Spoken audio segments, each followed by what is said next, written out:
2025년 9월 20 토요일 돈다방 미쓰리 시작하겠습니다. 자, 가을이 옵니다. 야, 가을이 오겠어? 하고 의구심이 들 정도였는데 어느새 가을이 코앞에까지 와 있는 것 같고요.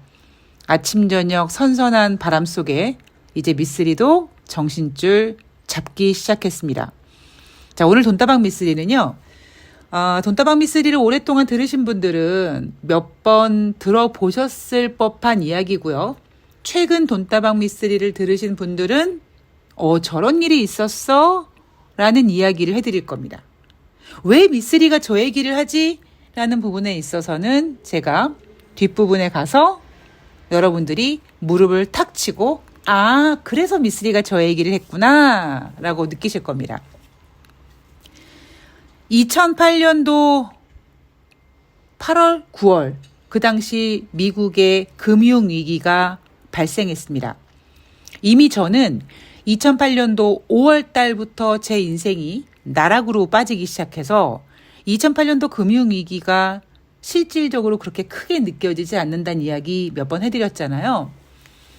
그렇게 2008년도 미국발 금융위기가 끝나고 그렇게 시간이 흘렀습니다.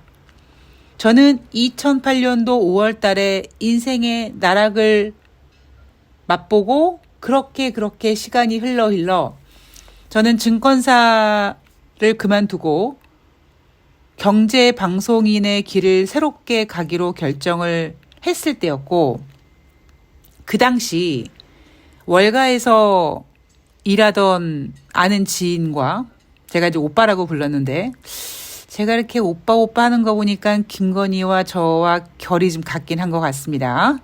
농담이고요. 하여튼 그 오빠가 오랜만에 이제 그 당시는 이제 카톡이 없었을 때거든요. MSN 메신저로 너 지금 유럽에서 무슨 일이 일어나고 있는지 아느냐? 라고 해서 무슨 일이 일어나는데? 그랬더니 지금 유럽에서는 폭동이 일어나고 있다. 그래서 제2의 히틀러가 나오는 게 아닌가 하고 우려를 할 정도라고 합니다. 저는 그때 사실 언론에서 그런 뉴스를 접할 수가 없었기 때문에 그런 얘기를 해주지 않았죠. 저 오빠가 나를 놀리려고 하나 보다, 겁주려고 하나 보다, 이렇게 생각을 했었습니다.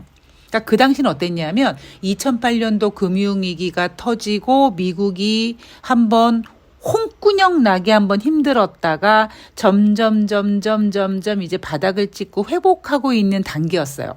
그러니까 전 글로벌 증시 분위기는 그래 미국이 금융위기를 겪었는데 홍군형이 났는데 이제 다시 이제 회복을 해야지. 뭐 이런 분위기였었단 말이에요. 그래서 주식시장도 바닥을 찍고 막 올라오고 이런 분위기였었습니다.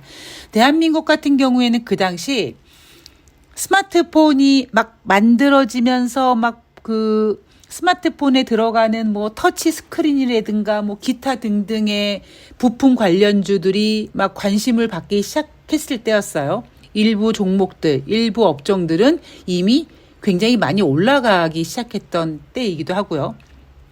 여하튼 그렇게 시간이 흘렀는데 저는 이제 2010년도 그 당시 팍스넷 방송이 개국을 하게 됐고 저는 개국한 다음에 이제 방송에 출연하려고 준비 중에 있다가 방송을 한번 시작하면 또 언제 그만둘지 모르니까 중간에 딱 쉴 수 있는 그런 시간이 별로 없으니까 본격적으로 방송을 하기 전에 뉴욕 한번 갔다 와야겠다. 그래, 뉴욕 가서 그 월가에 있는 황소 거시기 한번 만져야지 돈이 벌 수 있다니까 한번 만지고 와야겠다. 그래서 제가 뉴욕행 비행기에 몸을 실었습니다. 그때가 2010년도 1월이었어요. 근데 비행기가 딱 뜨자마자 유럽발 금융위기가 발생되기 시작했습니다. 자, 제가 왜 이야기를 해드리냐면 제가 그때 방송을 시작하게 될 때라고 했잖아요. 그 전까지는 보이는 것만 믿었고 보이지 않는 악재에 대해서는 한 번도 제대로 생각을 해본 적이 없었습니다. 그런데 그때 그 누구도 이야기 주지 않았던 그 유럽발 금융위기가 있기 직전의 그 상황을 제가 접하면서 어떤 깨우침을 겪었냐면, 아, 내가 이 주식시장에 몸담고 있게 되었으니 이제 평생 갈 거기 때문에, 특히 방송을 할 거기 때문에 최소한 투자자들이 알지 못하는, 접하지 못하는, 생각하지 않으려고 하는 악재들을 열심히 찾아다가, 자, 주의하십시오, 조심하십시오 하자라는 컨셉을 그때부터 만들어졌던 것 같아요. 그래서 그 당시 제가 팍스넷 방송할 때 주식소녀 시크릿이라는 코너가 있었는데, 그 코너가 뭐냐면 결국 여러분 찌라시 많이 받으시죠? 그 찌라시 이렇게 진짜냐 가짜냐 선별할 수 있는 방법이라든가, 그 찌라시를 활용해서 매매할 수 있는 방법, 찌라시를 역이용해서 여러분들을 등치는 세력들이 있으니 이렇게 조심해야 된다라는 메시지를 전달하는 코너였고, 그 코너가 잘 돼서 머니투데이 방송 순복의 발키리까지 가게 된 겁니다. 자, 여하튼 제 컨셉이 그렇게 정해졌어요. 자, 여러분 지금 주식시장 너무 좋잖아요. 근데 저는 계속 여러분들한테 여러분 즐기세요. 단지 정신줄은 잡으십시오라는 얘기를 계속 하잖아요. 왜냐하면 제가 이런 경험을 굉장히 많이 했습니다만, 딱 오늘 한 케이스만 얘기해서 그 당시 유럽발 금융위기 이후에 분위기를 보면, 유럽발 금융위기 직전에요, 투자자들이 뭐 그냥 막 좋은 거예요. 뭐 이런 거죠. 막 이제 미국 금융위기가 이제 무사히 이제 잘 해결되고 있어. 무너졌던 미국이 다시 일어나고 있어. 이런 분위기였었거든요. 근데 갑자기 유럽발 금융위기가 뻥 하고 터지기 시작했습니다. 그래서 제가 그때부터 여러분 잘 생각해 보시면, 유럽발 금융위기 이후에 2014년도에 미국이 당분간 뭐 금리를 인하했다가 어느 정도 시간이 되면 금리를 인상하겠다라고 했고, 그래서 2015년도 오랜만에 미국이 금리를 인상하면서 2016년 네 번의 금리를 인상하겠다고 했는데, 제가 그때 웃기는 소리하고 앉아있네, 이런 이야기를 계속 읊게 될 수밖에 없었던 게 뭐냐면, 그 당시 그 충격이 전 너무나 컸어요. 그러니까 그 전에 저는 테러도 겪었고 뭐 여러 가지 이 바닥에서 이제 30년 동안 있으면서 굉장히 다양한 경험을 많이 하지 않았겠습니까?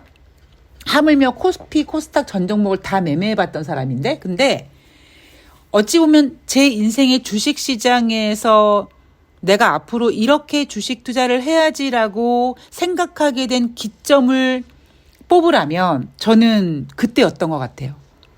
보이는 호재는 즐기되 그 호재에 몰빵하지 말고 언제 어디선가 올라올 수 있는 악재들을 계속 체크하고 조심하자. 그게 제 컨셉이 되어버린 것 같습니다. 자, 9월 18일 목요일 뉴욕 증시는 상승했고요. 9월 19일 금요일 뉴욕 증시도 상승했습니다. 최근 증시 분위기를 보면은요, 미국 증시가 계속 3대 지수가 최고치를 마감하면서 걱정 근심이 없는 것처럼 보입니다. 그게 제가 여러분들한테 좀 각성을 하게 해드리기 위해서, 여러분 저는 경제 지표에 주목할 겁니다라는 얘기를 했잖아요. 자, 다우지수 9월 18일 목요일 0.27% 상승, S&P 500이 0.48%, 나스닥이 0.94% 상승. 9월 19일 금요일은요, 다우지수가 0.37 상승, S&P 500이 0.49 상승, 나스닥이 0.72% 상승했습니다. 자, 지금 뉴욕 증시가 상승하는 이유는 연준이 금리 인하를 25bp 했어. 그런데 25bp가 조금 서운하긴 하지만, 이게 금리 인하를 이제 계속 할 거야 하는 그 금리 인하의 서막을 여는 계기가 됐어 라는 인식으로 받아들이면서 지금 뉴욕 증시가 상승한다라는 거죠. 제가 여러분한테 그런 얘기를 한 적이 있습니다. 여러분, 대한민국 주식시장에 뛰어든 외국인들이 단타의 맛을 즐겼다. 그래서 외국인들이 막 1조씩 막 사다가 또 최근에는 또 한 2, 3일 동안은 또 외국인이 팔잖아요. 근데 저는 걱정하지 않아요. 혹자들은 아이고 외국인이 이렇게 또 1조씩 사다가 또 한 이틀 정도 또 매도했는데 만약에 다음 주에 또 외국인들이 조금 더 매도하면 아이고 또 외국인이 대한민국 주식을 파네 뭐하네 하지만 저는 그거에 그렇게 크게 의미를 두지 않는다고 이미 앞에서 말씀드렸습니다. 외국인은 이미 대한민국 단타의 맛을 들였기 때문에 하루에 1조씩 1조 3천억 원씩 막 사도 또 갑자기 얼굴색 싹 바꾸고 매도할 수도 있거든요. 그러니까 외국인 매매는 제가 주의 깊게 보되 뭐 매도했다고 뭐 갑자기 외국인들이 대한민국 주식시장을 떠난다 그런 분위기는 아니란 거예요, 지금. 자, 미국 주식시장은 금리 인하 재개 분위기로 지금 계속 상승 마감하고 있습니다. 자, 냉정하게 경제지표 볼게요. 9월 19일 금요일 날 발표된 경제지표는 없었습니다. 대신 금요일은 미국의 선물 옵션 만기일이었어요. 목요일 날 발표된 경제지표를 보면 일단 9월 달 필라델피아 연준에서 발표하는 제조업 지수 8월 달에 마이너스 0.3이었는데 9월 달에 23.3으로 상승. 그런데 그 전에 발표됐던 엠파이어 스테이트 제조업 지표는 플러스였다가 또 마이너스로 전환됐습니다. 그리고 8월 달 컨퍼런스 보드 경기 선행 지수는 7월 달에 마이너스 0.1이었었는데 다시 수정해서 0.1% 상승으로 바꿨다가 9월 19일 목요일 날 발표된 컨퍼런스 보드 경기 선행 지수의 8월 달 지수는 마이너스 0.5로 하락했습니다. 목요일이었으니까 주간 신규 실업상 청구 건수 전주에는 26만 3천 건이었는데 금주에는 23만 1천 건으로 전주 대비 3만 3천 건이 감소됐고요.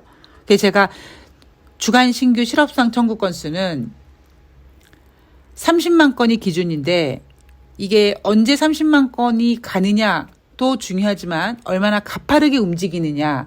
그런데 최근 미국의 주간 신규 실업상 청구 건수는 22만 건, 23만 건 하다가 갑자기 지난주에 26만 건 이상으로 튀었는데 요거 이제 추세를 봐야 된다라고 말씀을 드렸는데 자, 다시 23만 1천 건으로 계속 주시해서 지켜봐야 되는구나. 아직까지 추세가 막 급증하고 이런 건 아니구나라는 걸 우리는 확인할 수 있습니다. 목요일 같은 경우에는 중소형 중심의 러셀 2000 지수도 2.51% 올라서 2021년 11월 이후에 4년 만에 최고치라고 합니다. 트럼프가 그랬죠. 19일 날 시진핑과 전화통화할 것이다.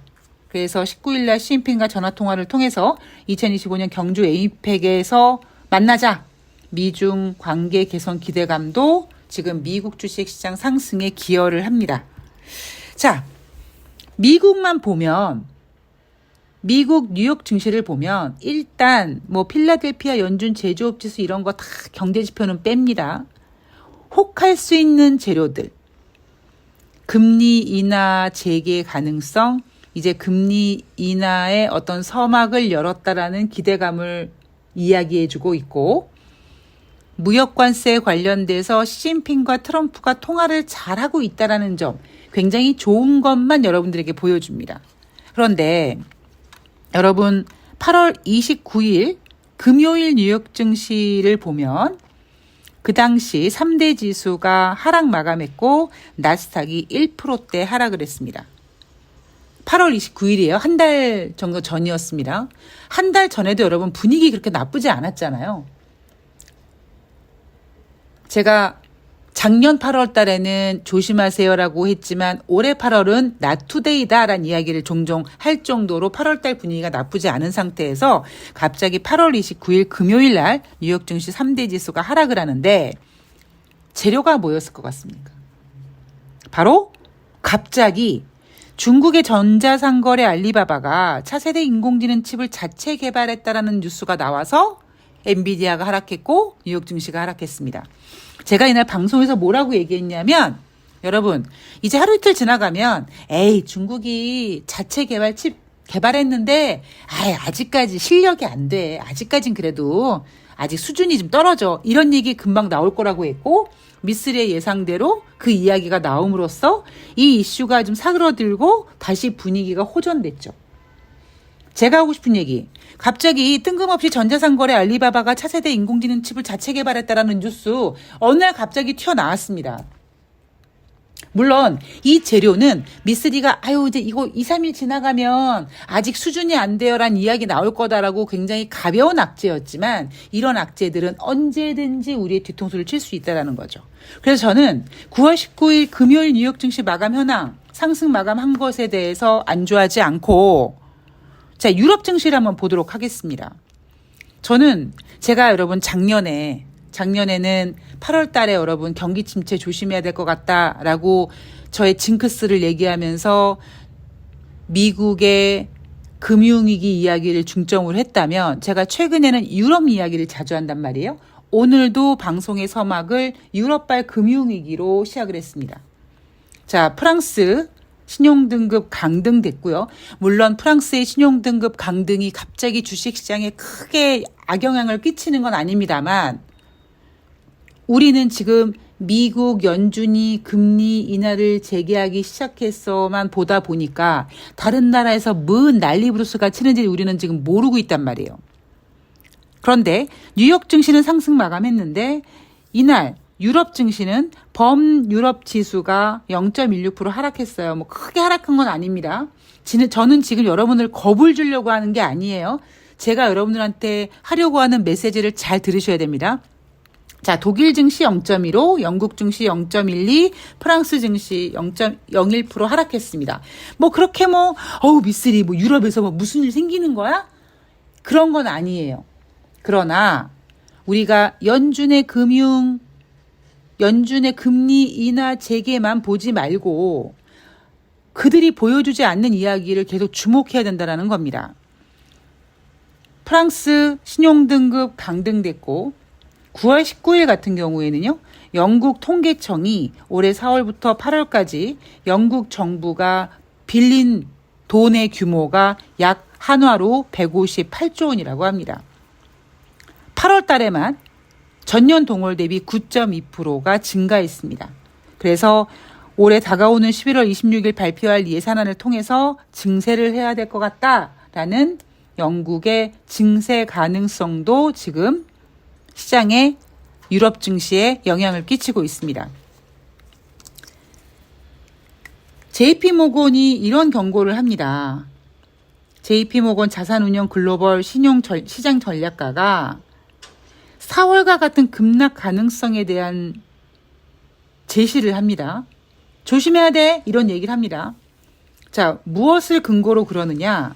AI 기대감이 지금 너무 높아서 AI 관련된 기업들의 실적이 기대치에 미치지 못한다면 마치 4월과 같은 큰 조정이 가능하다.